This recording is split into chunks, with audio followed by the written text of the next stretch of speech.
Hay una pregunta que circula en las secciones de comentarios, en las conversaciones familiares, en la mente de personas que acaban de encontrar cierto tipo de investigación histórica por primera vez, y es esta: si Baruch Spinoza rechazó los milagros, si negó la autoría divina de la Biblia, si argumentó que las instituciones religiosas habían usado sistemáticamente el miedo y la superstición para controlar a los seres humanos, entonces ¿qué pensaba realmente sobre Jesús? La suposición que la mayoría de las personas carga es obvia. Un filósofo que desmanteló los fundamentos sobrenaturales de la religión debe haber concluido que Jesús era un mito, un fraude, o en el mejor de los casos una nota al pie de la historia que fue salvajemente exagerada por instituciones hambrientas de poder. Esa suposición está completamente equivocada. Lo que Spinoza escribió realmente sobre Jesús es una de las cosas más sorprendentes, más filosóficamente sofisticadas y más personalmente desafiantes en toda la historia del pensamiento occidental. Sorprendió a sus contemporáneos. Sorprende a los estudiosos hoy. Y cuando lo entiendes completamente, cambiará cómo piensas sobre la relación entre la fe y la razón, entre la figura histórica y la institución construida a su alrededor, y entre lo que realmente significa encontrarse con lo divino. Aquí está lo que te prometo al final de esta exploración. Entenderás exactamente lo que Spinoza dijo sobre Jesús, en sus propias palabras, sin distorsión en ninguna dirección. Entenderás por qué lo consideraba no un mito a rechazar, sino algo mucho más interesante y mucho más radical. Y entenderás por qué la posición de Spinoza sobre Jesús es, en ciertos sentidos, más perturbadora para la religión institucional que la simple negación habría sido. Pero primero, déjame contarte sobre el hombre, porque entender lo que Spinoza dijo sobre Jesús requiere entender quién era Spinoza y lo que le costó decir cualquier cosa en absoluto. Ámsterdam, 1632. Un niño nace en una familia de comerciantes judíos portugueses que habían huido de la Inquisición. Desde sus primeros años lee todo: la Torá en su hebreo original, los filósofos medievales judíos, y luego los peligrosos, Descartes, Giordano Bruno, los primeros científicos que estaban comenzando a cartografiar un universo que operaba según leyes en lugar de la voluntad de un Dios personal. Para sus primeros 20 años algo ha cambiado en Spinoza que no puede volver atrás. No puede pretender creer lo que no cree. No puede realizar los rituales que le resultan vacíos. Y no puede dejar de hacer las preguntas que la comunidad a su alrededor necesita que no haga. A los 23 años es excomulgado. El cherem, la maldición, que fue pronunciada contra él, fue extraordinaria en su severidad. Fue maldecido de día y de noche, durmiendo y despierto, saliendo y entrando. Nadie podría hablarle, hacer negocios con él, ni acercarse a cierta distancia de su presencia. Lo aceptó, no con amargura, con claridad. Se mudó a una pequeña habitación, pulió lentes para sobrevivir, y en las horas en que sus manos no trabajaban el vidrio, su mente trabajaba algo mucho más difícil, la construcción de una filosofía que seguiría la verdad donde fuera que llevara, sin importar lo que costara. Ahora aquí está la parte que la mayoría de las personas pasa por alto.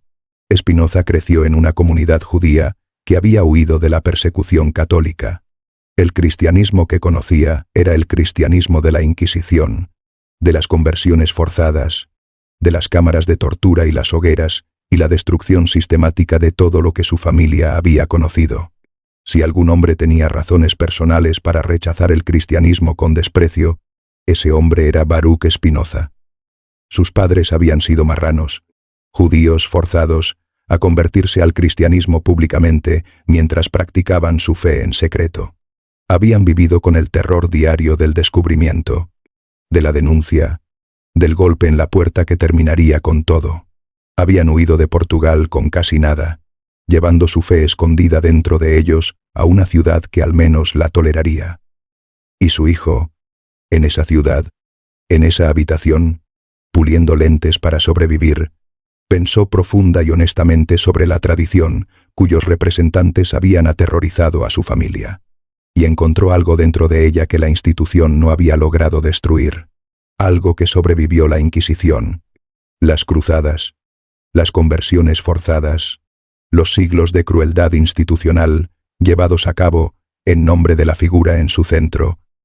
Encontró la enseñanza misma, intacta, sin contaminar, más radical de lo que la institución que la reclamaba había permitido alguna vez que fuera.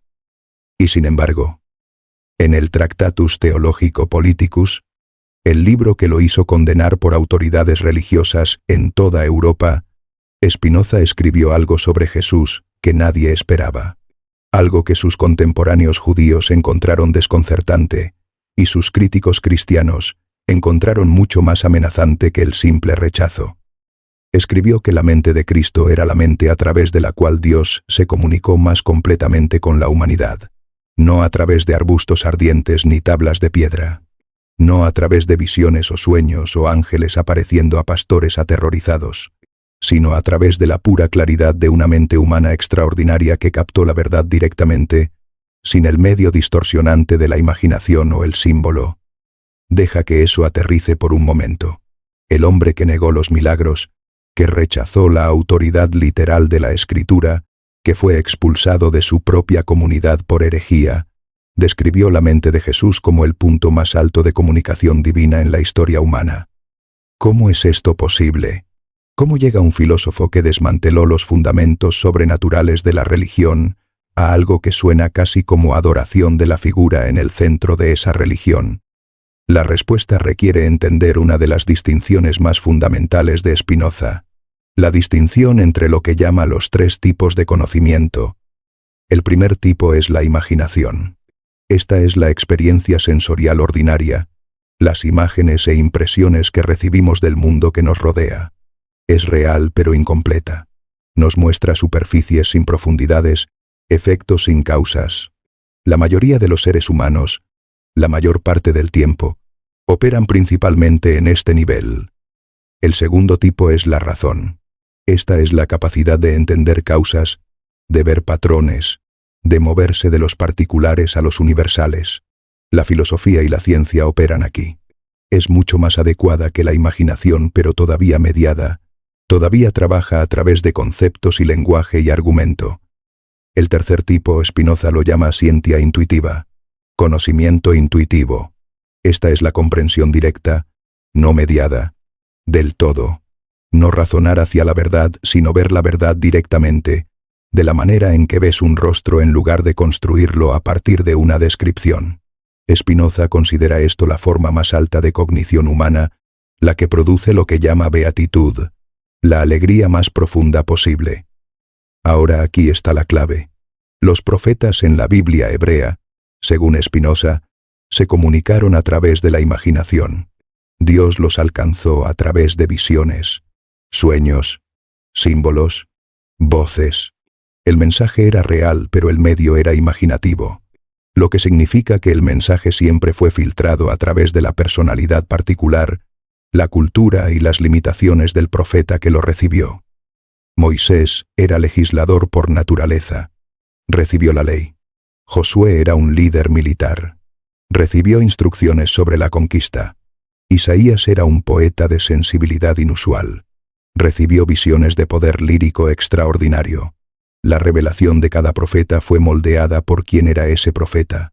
El mismo Dios, hablando a través de diferentes instrumentos, cada instrumento coloreando el sonido a su propia manera particular. Jesús fue diferente. Según Spinoza, Jesús se comunicó con Dios no a través de la imaginación, sino directamente, mente a mente, sin el medio distorsionante del símbolo o la visión.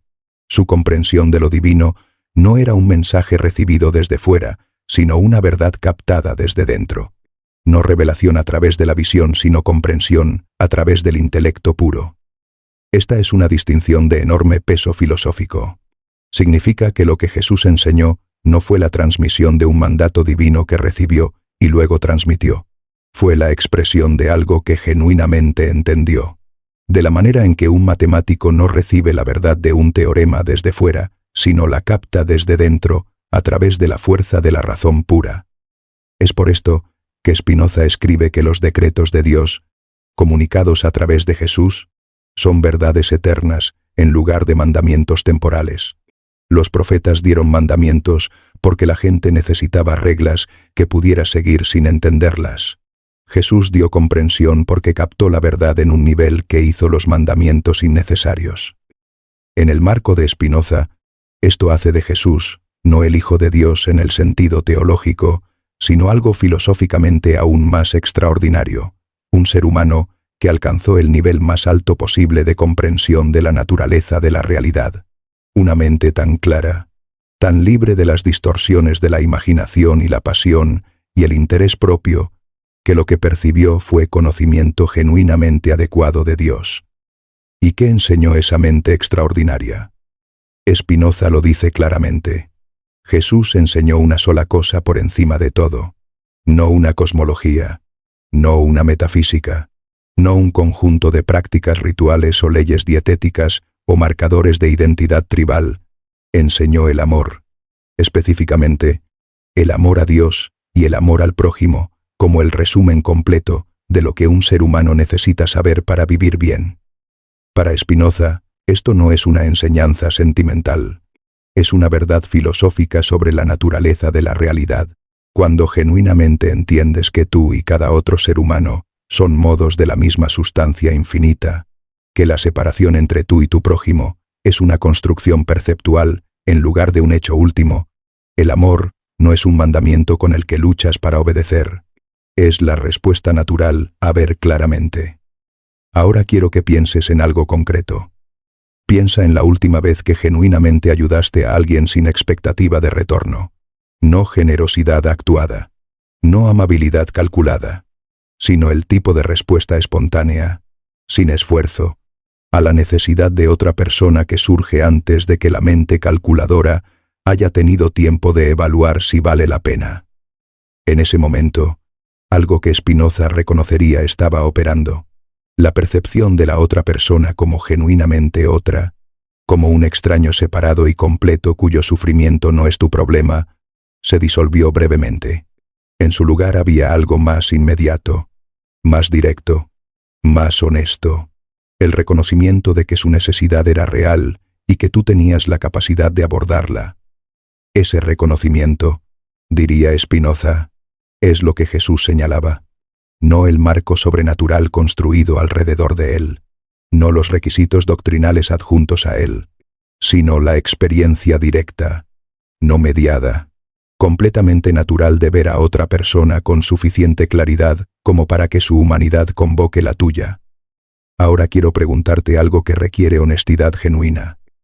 ¿Qué significa para ti personalmente que la mente filosófica más rigurosa y honesta del siglo XVII, un hombre que tenía todas las razones personales para descartar el cristianismo con desprecio, que había sido perseguido por los cristianos, cuya familia había huido de la violencia cristiana, terminara describiendo a Jesús como el punto más alto de comunicación divina en la historia humana?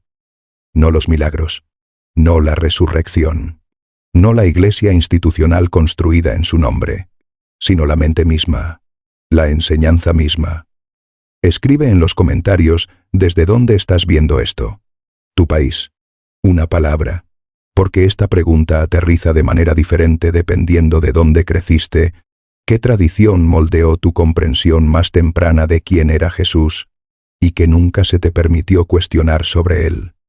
Ahora necesitamos hablar sobre la distinción que hace la posición de Spinoza, no solo interesante sino genuinamente explosiva. La distinción entre el Jesús histórico y el Cristo institucional. El Jesús histórico, tal como Spinoza lo entiende, era un ser humano de extraordinaria claridad moral e intelectual. Su enseñanza era simple, universal y genuinamente liberadora. Ama a Dios, ama a tu prójimo. No se requería nada más. Sin teología compleja, sin jerarquía institucional, sin sistema elaborado de ritual y doctrina. El Cristo institucional es algo completamente diferente.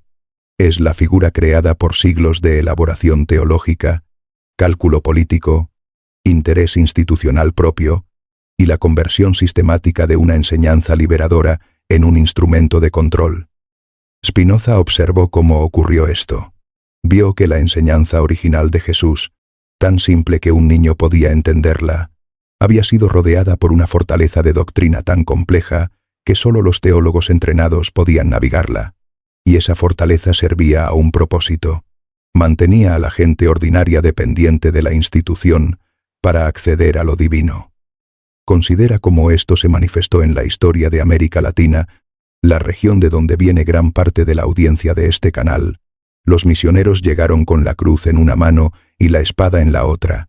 Proclamaron el Evangelio de Jesús, cuyo mensaje central era el amor al prójimo y la dignidad de cada ser humano, mientras simultáneamente justificaban la esclavitud, el despojo de tierras y la destrucción de culturas enteras. ¿Cómo es posible esa contradicción? Spinoza la explicaría precisamente de esta manera. Cuando la institución se apodera del nombre de Jesús, puede usar ese nombre para legitimar exactamente lo contrario de lo que Jesús enseñó. La figura queda atrapada dentro del edificio institucional y el edificio hace con ella lo que necesita. Pero la enseñanza en sí, la enseñanza que los mismos indígenas latinoamericanos a veces reconocieron como más cercana a sus propias tradiciones de lo que los misioneros hubieran querido admitir, esa enseñanza sobrevivió a pesar de la institución y no gracias a ella. Jesús dijo, ama a tu prójimo como a ti mismo. La institución dijo, cree estas doctrinas específicas sobre Jesús, realiza estos rituales específicos, obedece estas autoridades específicas, y entonces serás salvo. Jesús dijo, el reino de Dios está dentro de vosotros. La institución dijo, el reino de Dios es administrado por nosotros. Jesús dijo, conoceréis la verdad y la verdad os hará libres. La institución dijo, nosotros os diremos cuál es la verdad, y la aceptaréis sin cuestionarla. Jesús pasó su ministerio entre los excluidos, los recaudadores de impuestos que la sociedad respetable despreciaba, las mujeres que la ley marginalizaba, los extranjeros que la costumbre religiosa evitaba, los enfermos y los locos y los pobres que el sistema había abandonado. Su mensaje consistente a estas personas era, no estás excluido de Dios. El reino de Dios está dentro de ti. Ninguna institución se interpone entre tú y lo divino.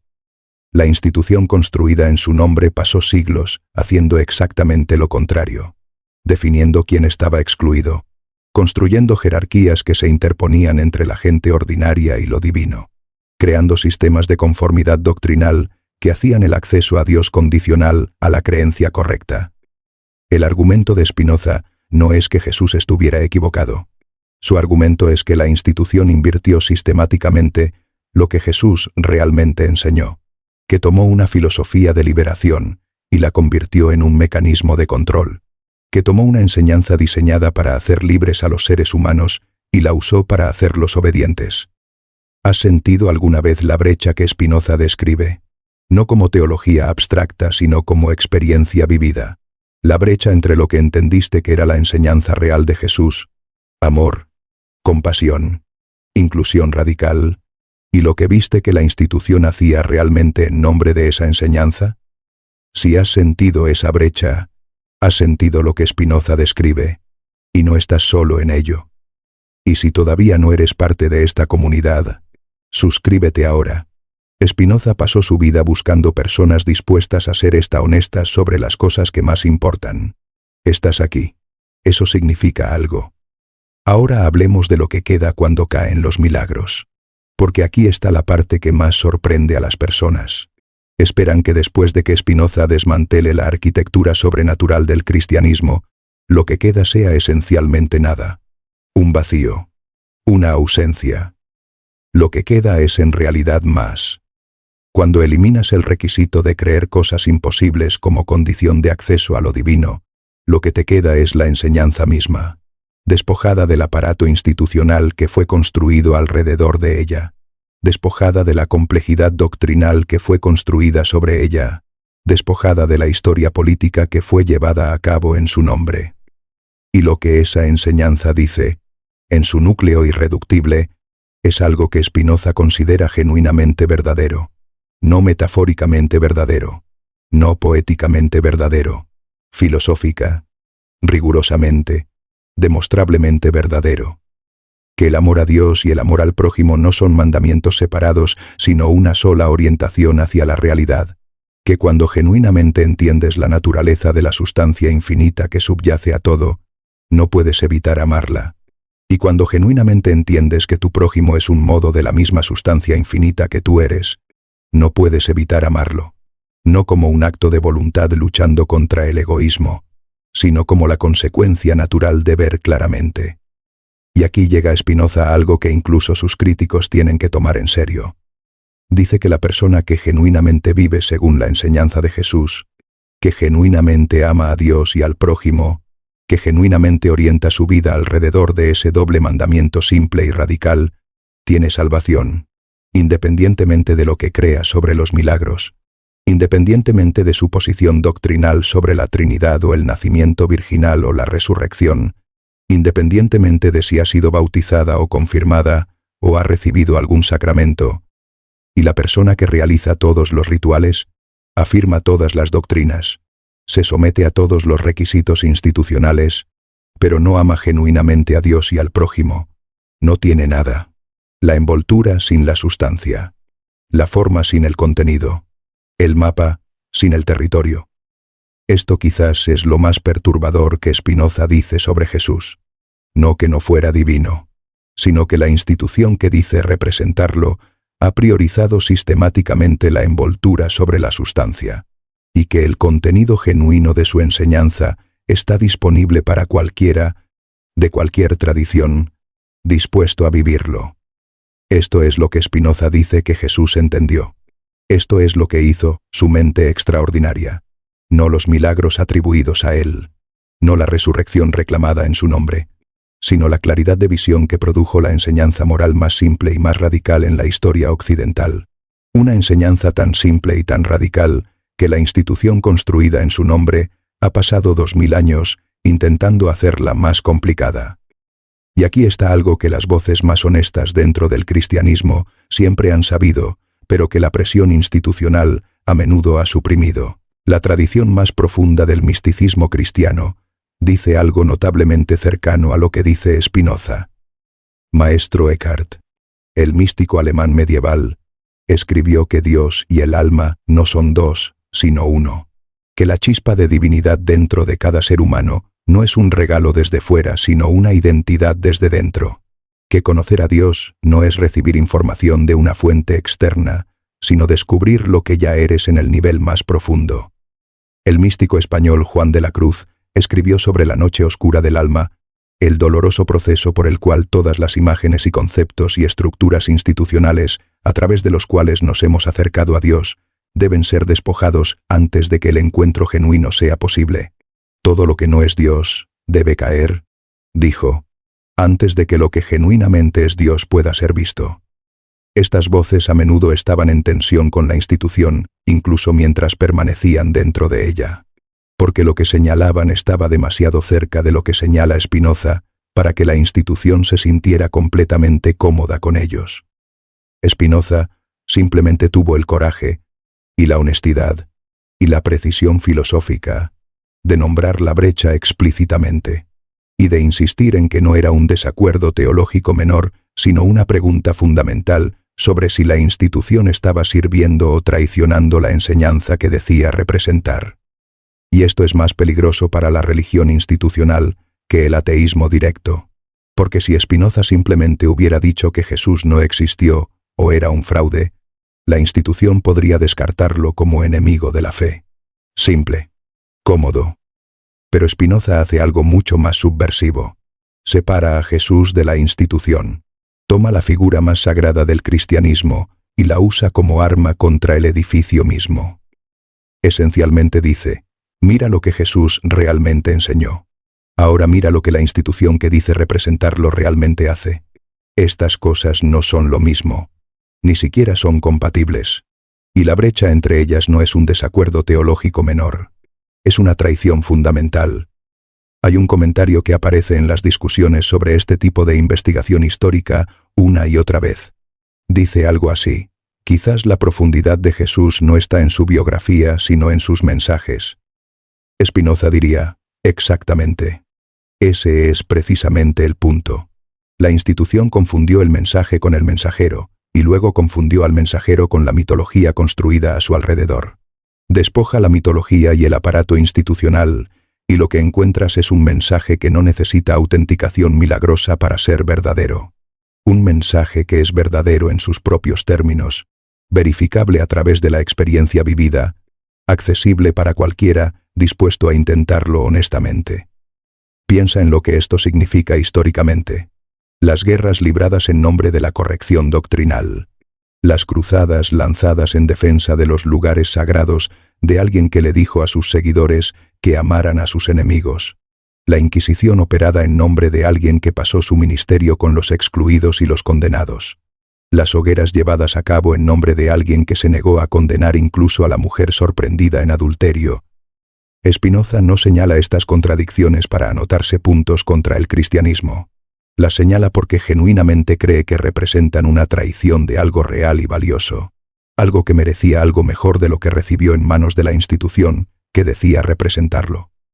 Y él está diciendo que la enseñanza misma, debajo de la traición, todavía está ahí, intacta, accesible, más radical de lo que la institución jamás permitió que fuera, más exigente que cualquier requisito doctrinal, más liberadora que cualquier promesa institucional de salvación. Y aquí está algo que vale la pena llevar contigo al salir de este video. Spinoza mismo nunca se convirtió al cristianismo. Nunca se unió a ninguna iglesia. Murió como había vivido, fuera de toda institución, sin pertenecer a ninguna comunidad que lo quisiera, responsable ante nada excepto la búsqueda honesta de la verdad. Y sin embargo el relato que da de Jesús es más generoso, más filosóficamente serio, y en ciertos sentidos más genuinamente reverente que los relatos producidos por muchas personas que pasaron toda su vida dentro de la institución que decía representarlo. Porque Spinoza no estaba interesado en Jesús como figura de autoridad institucional. Estaba interesado en lo que Jesús realmente vio, lo que realmente entendió. Qué verdad captó su mente extraordinaria con tal claridad que produjo la enseñanza moral más simple y más radical en la historia occidental.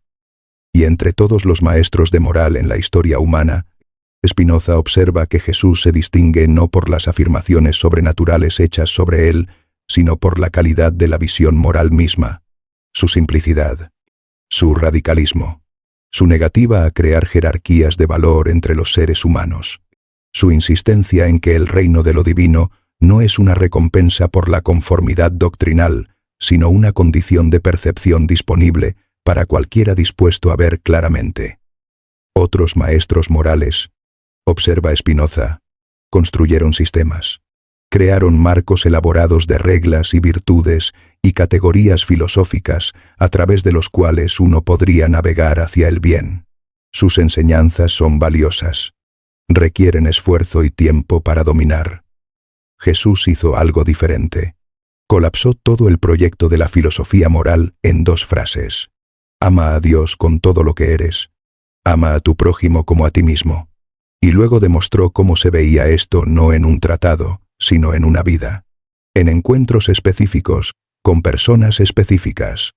En la decisión de comer con los excluidos. En la negativa a condenar a los condenados. En la elección de tocar a los intocables. Spinoza encontró en esto, no simplicidad, sino la cosa más exigente en la filosofía, la reducción de todo a su verdad esencial, el tipo de simplicidad que está al otro lado de la complejidad, no antes de ella, el tipo que requiere la claridad más profunda posible para lograr, y el compromiso más profundo posible para vivir. Y lo que Spinoza encontró, cuando miró con ese tipo de atención filosófica honesta, no fue un mito para desacreditar, ni un fraude para exponer. Fue una mente humana extraordinaria, una mente que había visto algo real sobre la naturaleza de la realidad y las condiciones del florecimiento humano, y lo había expresado con una claridad que 2000 años de acumulación institucional no habían logrado oscurecer completamente. Ese es el Jesús de Spinoza, no el Jesús del credo, no el Jesús de la institución, no el Jesús de la fórmula doctrinal, el Jesús de la enseñanza misma, despojada de todo lo que fue construido alrededor de ella, más exigente de lo que la institución jamás admitió, más accesible de lo que la institución jamás permitió, más verdadera de lo que cualquier milagro necesitaría hacerla. Antes de irte, quiero dejarte con el mantra que captura lo que Spinoza encontró cuando miró a Jesús sin los filtros institucionales, sin los requisitos doctrinales, sin los siglos de historia política llevada a cabo en su nombre. Escríbelo en los comentarios. No es una profesión de fe en el sentido tradicional. Es algo más honesto que eso. La verdad no necesita protección de mis preguntas. Solo necesita mi honestidad. Y escribe desde dónde estás viendo esto. Tu país. Una palabra. Y la pregunta sobre Jesús que nadie en tu tradición respondió honestamente. La que guardaste en silencio porque hacerla se sentía como una traición de algo que también amabas genuinamente. Nómbrala. Aquí. En esta comunidad. Porque Spinoza pasó su vida insistiendo en que las preguntas honestas no son el enemigo de lo sagrado. Son su camino más confiable. El siguiente video te está esperando en pantalla ahora mismo. Elegido específicamente para llevar todo lo que entendiste hoy un nivel más adentro. Spinoza no nos pidió que dejáramos de creer. Nos pidió que creyéramos honestamente, sin miedo, sin pretensión, en la dirección que la verdad realmente señale. Empieza ahora. Y aquí está algo más que Spinoza añadiría. Algo que las personas que critican su posición sobre Jesús a menudo no escuchan porque están demasiado ocupadas respondiendo a lo que creen que dice en lugar de a lo que realmente dice. Spinoza no destruye la figura de Jesús. La libera. La libera de la necesidad de defender lo indefendible. La libera de la presión de hacer que cada afirmación sobrenatural sea literalmente verdadera para que la enseñanza central tenga valor. La libera para ser lo que era, la expresión de una comprensión genuinamente extraordinaria de cómo los seres humanos pueden vivir juntos. Imagina lo diferente que habría sido la historia si el mensaje de Jesús hubiera sido recibido en los propios términos de Spinoza. Si en lugar de construir un edificio de doctrina alrededor de su nombre, las comunidades que se reunían en su nombre hubieran preguntado simplemente, ¿cómo vivimos esto? ¿Cómo organizamos nuestra vida en común de manera que refleje lo que Él enseñó? ¿Cómo tratamos a los excluidos, a los condenados, a los que el sistema ha abandonado? Estas preguntas no requieren milagros para ser urgentes, no requieren la resurrección para tener fuerza, no requieren la Trinidad para orientar una vida. Son preguntas que cualquier ser humano honesto puede hacer y que cualquier comunidad honesta puede intentar responder. Y la respuesta que Jesús dio, en la claridad de su visión extraordinaria, sigue siendo la más radical y la más simple que se ha ofrecido en la historia del pensamiento occidental. Ama a Dios con todo lo que eres, a tu prójimo como a ti mismo. No hay doctrina ahí, no hay requisito de creer cosas imposibles, solo la exigencia más profunda posible, ver al otro con suficiente claridad como para que su realidad te llame a responder. Si conoces a alguien que lleva esa tensión entre la figura que encontró en la enseñanza y la institución que dice representarla, comparte este video con esa persona. Porque Spinoza pasó su vida intentando llegar a personas capaces de sostener ambas cosas honestamente. Y la conversación que comenzó hace 350 años todavía está sin terminar. Y antes del mantra, una última cosa sobre lo que este video significa para diferentes tipos de personas que lo están viendo ahora mismo. Si creciste dentro del cristianismo, Spinoza no te pide que abandones a Jesús. Te pide que lo encuentres de nuevo, debajo de los siglos de acumulación institucional, en la claridad de la enseñanza original que no necesitaba milagros para ser verdadera. Si creciste fuera del cristianismo, Spinoza te está mostrando que la figura en el centro de la tradición que moldeó la historia occidental es más filosóficamente interesante y más genuinamente radical de lo que la institución que lo reclamó querría que supieras. Si estás en algún punto intermedio, sosteniendo la fe y la duda en la misma mano, intentando ser honesto sobre ambas, Spinoza te dice que esta tensión no es un fracaso de la fe. Es el comienzo del único tipo de fe que vale la pena tener. La fe que no te exige cerrar los ojos. La fe que no necesita que cosas imposibles sean verdaderas para aferrarse a algo real. La fe que puede mirar el registro histórico honestamente y aún así encontrar, debajo de la mitología y la acumulación institucional y los siglos de mal uso, algo genuinamente valioso alrededor de lo cual orientar una vida. Y tal vez la señal más poderosa de que Spinoza tiene razón sobre Jesús es esta, que después de 2000 años de instituciones que intentaron apropiarse de su nombre, después de guerras y cruzadas e inquisiciones llevadas a cabo en su nombre, la enseñanza sigue ahí, intacta, provocadora, imposible de domesticar completamente. Ama a Dios con todo lo que eres. Ama a tu prójimo como a ti mismo. 2000 años de historia institucional no han logrado hacer esas palabras irrelevantes. No han logrado convencernos de que ya no son exigentes. No han logrado reducirlas a un eslogan cómodo que no exige nada real. Porque no son las palabras de una institución. Son las palabras de una mente que vio algo verdadero. Y la verdad, como Spinoza nos recuerda, no necesita protección de nuestras preguntas. Solo necesita nuestra honestidad.